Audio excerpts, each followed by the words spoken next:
The Gospel according to Mark, chapter 6, read from the Remedy. Jesus and his disciples returned to his home in Nazareth. On Sabbath, he went to the local worship centre and began to teach. Those who heard him were astounded. "How does he know all this?" they asked. "What he says makes sense and has power to actually change lives." But some objected. "Wait a minute. He's just the son of a carpenter. You remember him, don't you? He's Mary's boy, the brother of James, Joseph and Judas, and Simon. His sisters still live here, don't they?" So they discounted the truth he taught. Jesus told them, "Sadly, the people who grew up with God's spokespersons, their neighbours and family, are the ones who refuse to listen or embrace the wisdom they bring." He could not do much to help them. Only a few of the sick let him lay hands on them and heal them.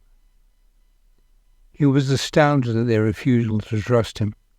So he moved on, teaching from one town to the next.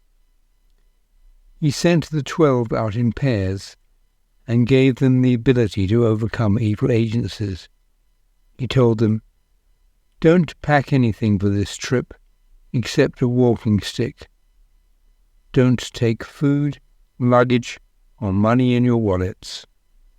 Wear comfortable walking shoes, but don't take extra clothes. If you accept someone's hospitality, then stay at that home until you leave town. But if any place opposes you or refuses to listen, don't waste your time fighting to be heard. Just shake off the rejection like dust off your feet, and your grace in the face of rejection will be a witness to them."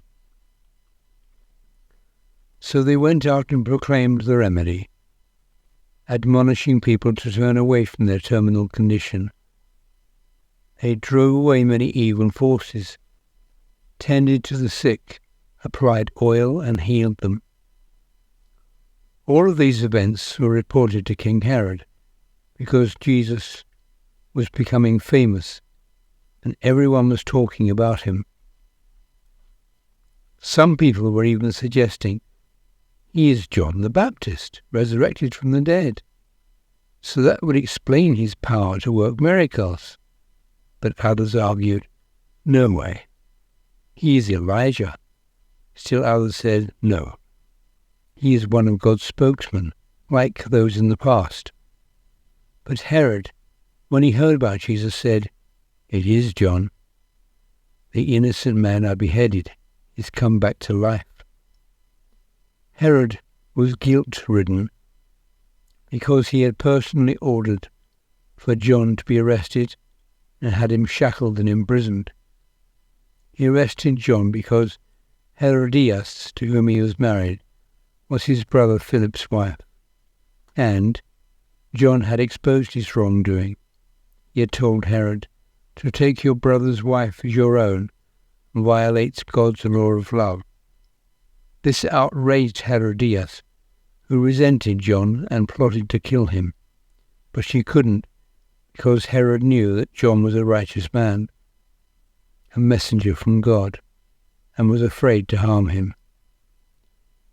Herod, living in sin as he did, was confused by what John taught, but still liked to listen to him, so he protected John. But Herodias finally got a chance. Herod threw a huge party on his birthday, inviting powerful politicians, military commanders, and business leaders from Galilee. Herodias' daughter amazed them with her dancing. She was so incredible that Herod said to her, "Ask me for anything at all, and I will give it to you."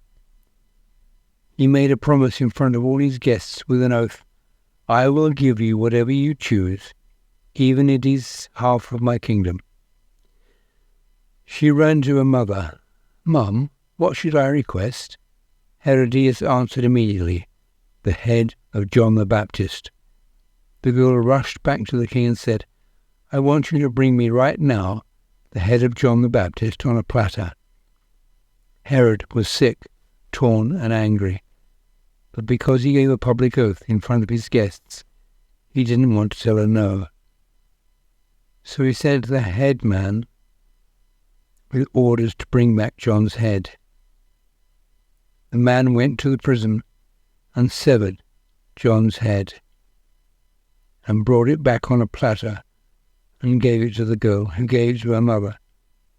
When John's disciples heard he had been executed, they retrieved his body and buried it in a tomb. The 12 ambassadors met with Jesus and gave an account of all they had taught and done. But it was so busy with the traffic of people, they didn't even have time to eat. So Jesus said to them, "Let's go someplace quiet where we can relax and unwind together." So they took a boat and headed to an isolated place. But many of the people who saw them leave recognized where they were headed and spread the word, and people from all the towns nearby ran and got there ahead of them. When Jesus arrived at shore and saw the large crowd already waiting there, his heart stirred with longing for their healing, for they were wandering in confusion about God, like sheep wandering without a shepherd to guide them. So he presented them with many truths about God's kingdom of love. It was approaching dinner time, so his disciples came to him and said, "It's getting late, and we're in the middle of nowhere. End the meeting so people can go to nearby towns and find something to eat."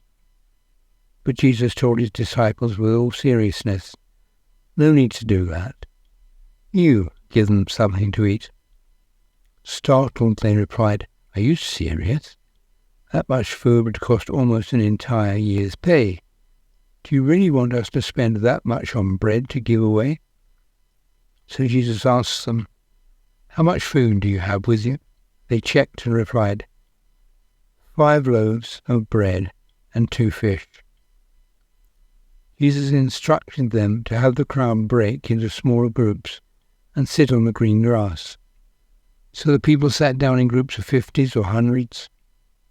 Then Jesus looked to heaven, gave thanks, and broke the loaves, handing the pieces to the disciples, who gave them to the people.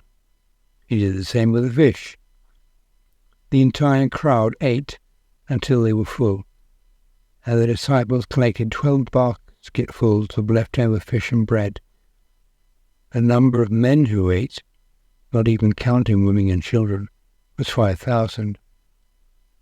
As soon as the meal was concluded, Jesus instructed his disciples to sail ahead of him to Bethsaida, while he dismissed the crowd. When he was alone, he climbed the mountainside and talked with his Father in heaven. That night, Jesus was alone on shore, while the boat was out in the middle of the lake. The disciples were heading into a strong wind, and Jesus could see that they were rowing hard, but making little headway. Around 4 o'clock in the morning, Jesus approached them, walking on the surface of the water. It appeared as if he were about to walk right past them. And when they saw him walking on the water, they freaked out, thinking he was some ghost. They screamed in terror when they saw him, but he immediately reassured them. "Don't be frightened, it's me. Everything will be okay now." And as he stepped into the boat, the wind stopped and it was calm.